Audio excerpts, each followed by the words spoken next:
Bonjour à tous, je suis ravi de vous retrouver pour cette sélection 100% PGM du jeudi 8 mai. Je vous espère en pleine forme pour attaquer ce joli programme de course. Réunion 1, direction la province, Lyon-Paris, le Quintet, c'est 15h15. Ensuite, on part dans l'Est, Réunion 2, Strasbourg, Réunion mixte, obstacle et plat. Et on termine cette belle journée dans le temple de l'obstacle, Réunion 4 du côté d'Auteuil, où d'ailleurs la dernière épreuve qui n'avait pu se courir samedi dû au mauvais temps est reportée à demain, c'est le prix Veille Picard. Voilà pour le programme. Je vous propose donc ma sélection en 8 chevaux dans le Quintet Plus du côté de Lyon-Paris, et puis j'aurai quelques candidatures à vous faire suivre du côté de Strasbourg et Auteuil en fin d'émission. Et tout de suite, donc on passe à la sélection. Le Grand Prix du 60e anniversaire de Paris, c'est l'épreuve support du Quintet Plus demain, 15h15, c'est le départ Formule Handicap. 1600 mètres, c'est la distance terrain souple. Ils sont 16 engagés au départ de cette épreuve, tous chevaux de 4 ans et au-dessus. Sélection en 8 chevaux, basse chance régulière outsider, elle s'affiche et en tête je mets le 6, Zrian. Cet élève de l'écurie de Francis-Henri Graffard a été absent de la compétition pendant un petit moment, il est revenu à gagner le 13 février. Son handicap du côté de Chantilly en 37 de valeur, puis s'est bien comporté sur une distance analogue du côté de Saint-Cloud en prenant une 4e place. Il arrive dans ce handicap en 42 valeurs, corde 2, Michael Barzalona sur son dos. Il a l'avantage d'avoir déjà bien couru du côté de Lyon-Paris en s'imposant sur la distance qui nous intéresse d'ailleurs. J'en fais ma première base. Deuxième position, le 8 sous la neige. Fin de course remarquée le 27 mars du côté de Chantilly. Il a refait le champ de course. Il est ensuite parti en Angleterre du côté de Lingfield, où il s'est placé deuxième dans un handicap sous 60 kg avec sur son dos Marco Gianni, qui l'avait découvert là-bas. Il va découvrir ce jockey, va découvrir les courses françaises demain, mais on est obligé d'y croire.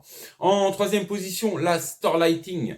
Starlighting, c'était pas mal l'autre jour à Lyon-Paris. Le terrain était collant, les conditions étaient complètement différentes. On était sur 1350 mètres. C'est Tom Ackey qui s'imposait. Et deuxième, c'était Greyman. C'est deux élèves de Patrice Cotier qui sont en 47 et 48 de valeur. Thor Lighting, il a bien terminé son parcours. Il a pris une bonne 3e place.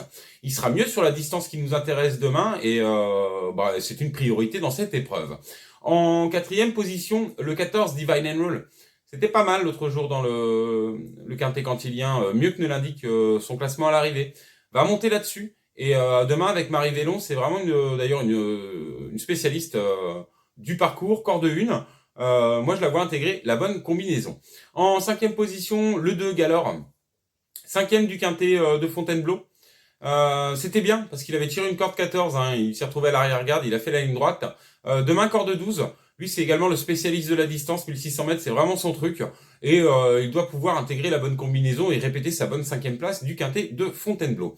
En 6e position, le 13, Olympique Mancini.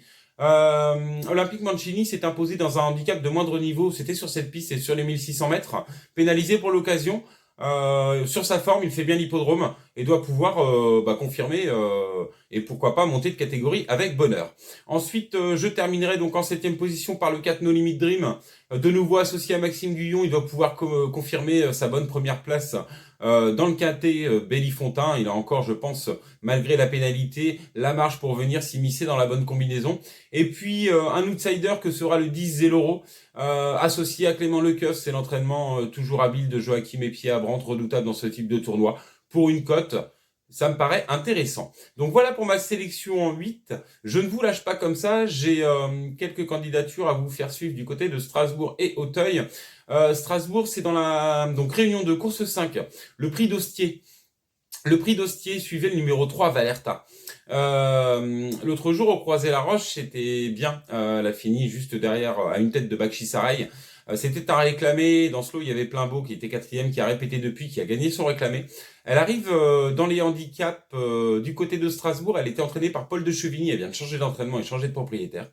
Elle arrive dans ce handicap. Je la trouve bien engagée, Valerta, dans cette épreuve. Et si l'adaptation au tracé de Strasbourg se passe bien, ça peut être la cote amusante à l'arrivée. Et donc voilà pour Strasbourg, réunion de course 5, le prix d'Hostier, le numéro 3, Valerta. Et puis on repart du côté d'Auteuil, on repart du côté d'Auteuil. Réunion 4, course 8, ça c'est le prix Veille Picard. Je vous en parlais l'autre jour. Suivez le numéro 4, Gogo Jet, et le numéro 7, Master 90. Ça me paraît deux belles chances dans cette épreuve. Je dirais que le cœur, il va pour Gogo Jet, le numéro 4, cette élève d'Alain Couetil, cette femelle de 6 ans, n'a pas trop montré. Je pense qu'elle a une qualité, une réelle qualité, et que ça peut bien se passer demain sur les haies d'Auteuil. Donc voilà pour les candidatures à suivre. Voilà pour la sélection en 8. Ne me reste plus qu'à vous souhaiter bon jeu, plein de gagnants, un bon jeudi 8 mai, et puis je vous dis à très vite pour une prochaine sélection.